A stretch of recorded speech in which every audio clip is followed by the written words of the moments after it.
So this is the beginning of Domain 5, the War of 1812. So if you remember, America gained independence from Great Britain after the Revolutionary War. What do you remember about the Revolutionary War? What were the 13 original colonies? Where were they located? What was the Boston Tea Party? Who were the Minutemen and the Redcoats? What was the shot heard round the world? What do you recall and remember about the Declaration of Independence? Why did the colonists decide to declare independence from Britain?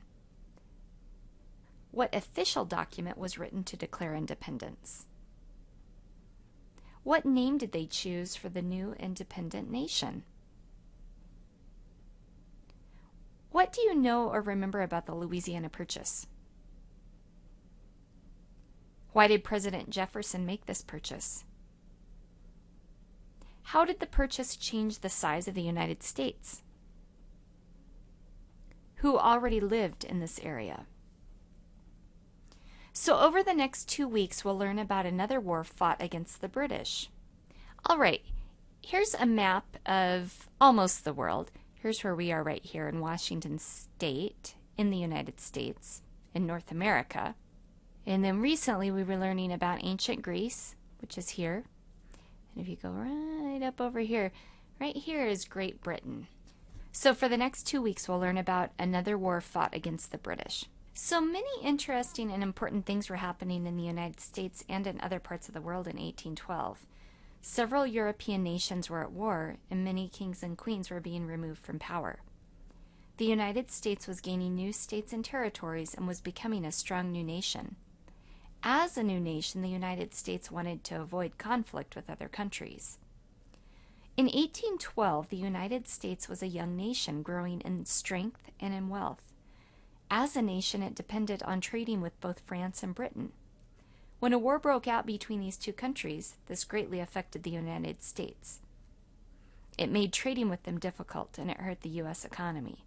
It also led to another war between America and Great Britain. So go ahead and get out your vocabulary journal.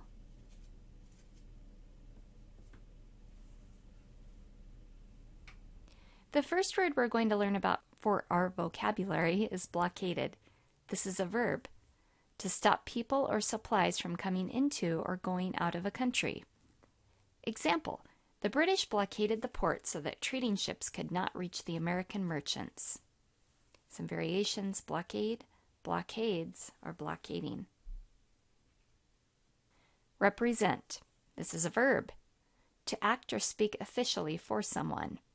Example, 2 senators are elected to represent each of the 50 states. Variations: represents, represented, representing. This is one of the words on your vocabulary sheet, so go ahead and jot that down.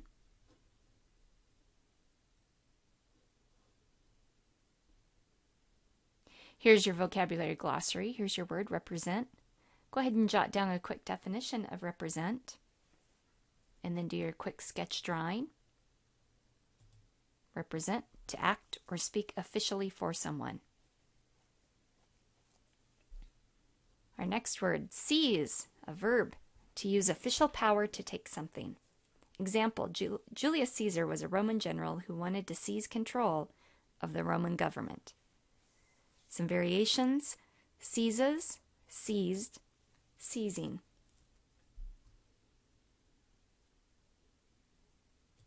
The word seize is also on your glossary. Go ahead and jot down a quick definition, a quick sketch. Seize, to use official power to take something.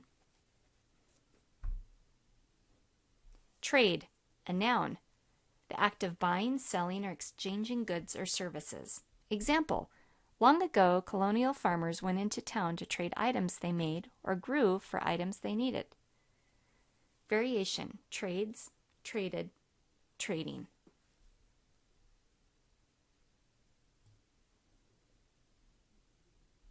If you notice on your glossary, there's a few words that we do not have as vocabulary word sheets. So we're going to just write them down together. This word is impressment.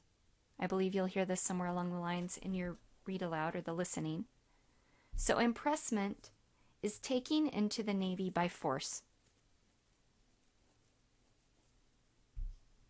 Taking into the Navy by force. And then you can draw a quick sketch of that.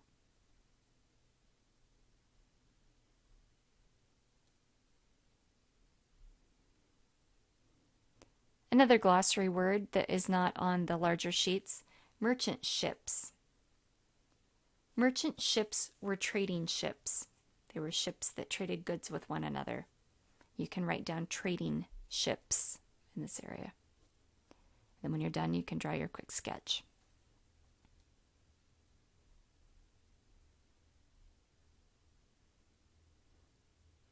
If you look at your other page, there's another word, Navy. The definition for Navy: armed forces that conduct military operations at sea. Armed forces that conduct military operations at sea. When you're done with that, do a quick sketch. All right, go ahead and turn to your listening journal.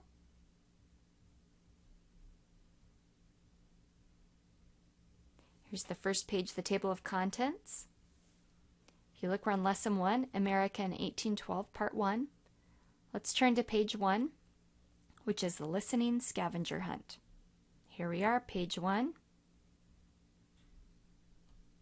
Listening scavenger hunt.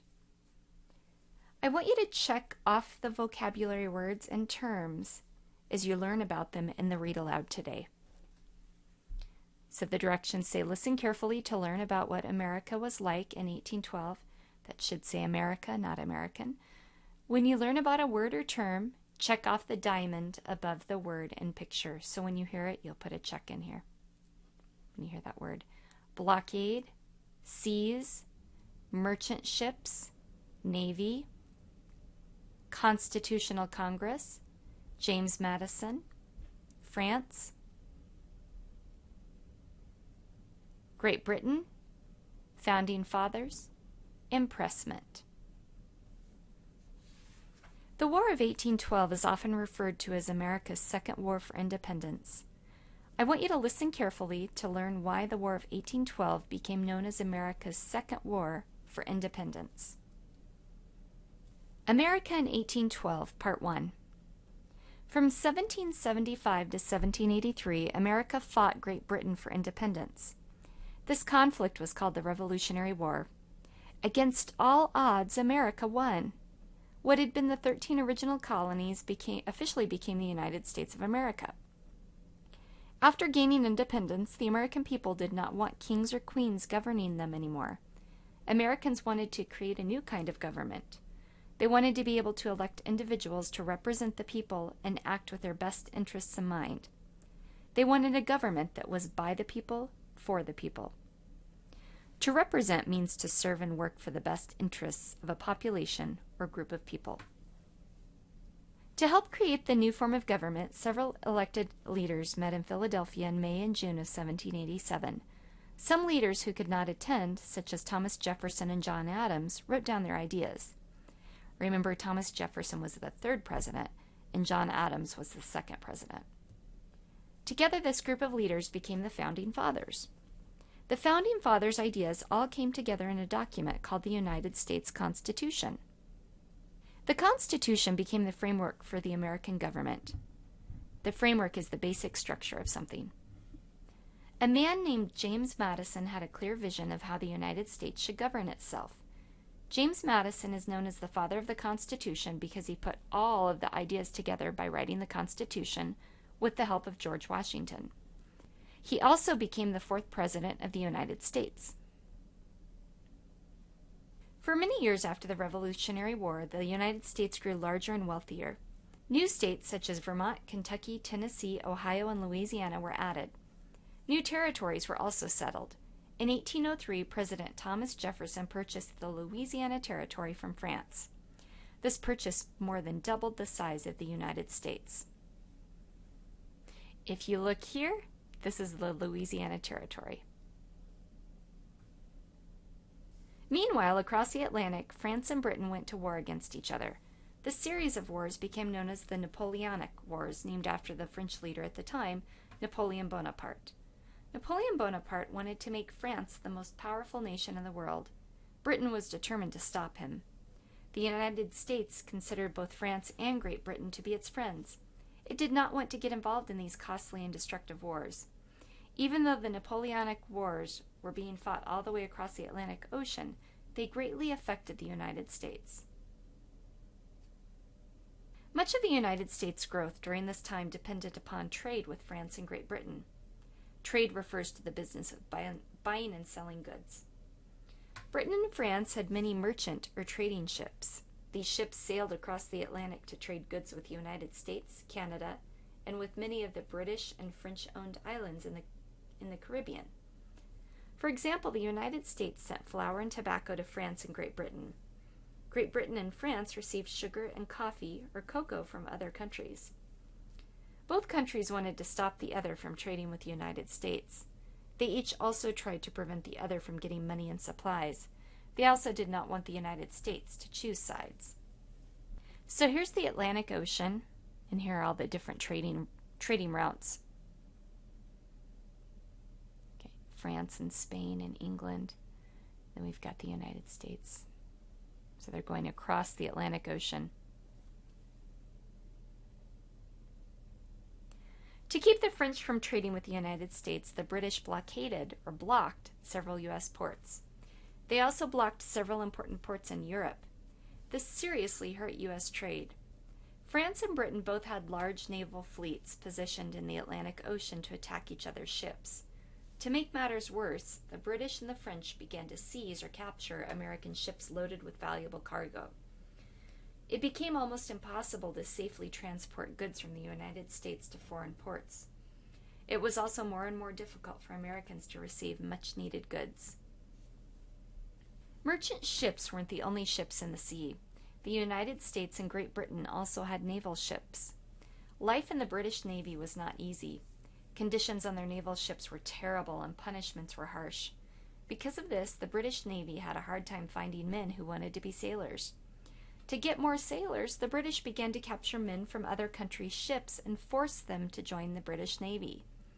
Sometimes these sailors were British deserters, and a deserter is someone who runs away from military duty.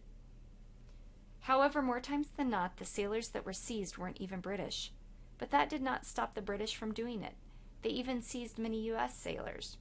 This practice of forcing men into the British Navy was called impressment. The impressment of U.S. citizens upset the American people and the U.S. government. As time went on, the United States found that it was losing more and more valuable cargo, sailors, money, and even ships.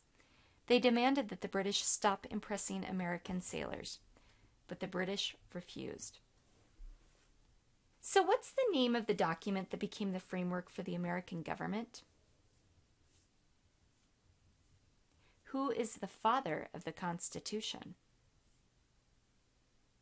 What was the name of the area of land the United States purchased from France? What was the name of the series of wars between Great Britain and France? What is impressment? Why were the British capturing or impressing sailors on other countries' ships? What were the things that the British were doing that angered the United States?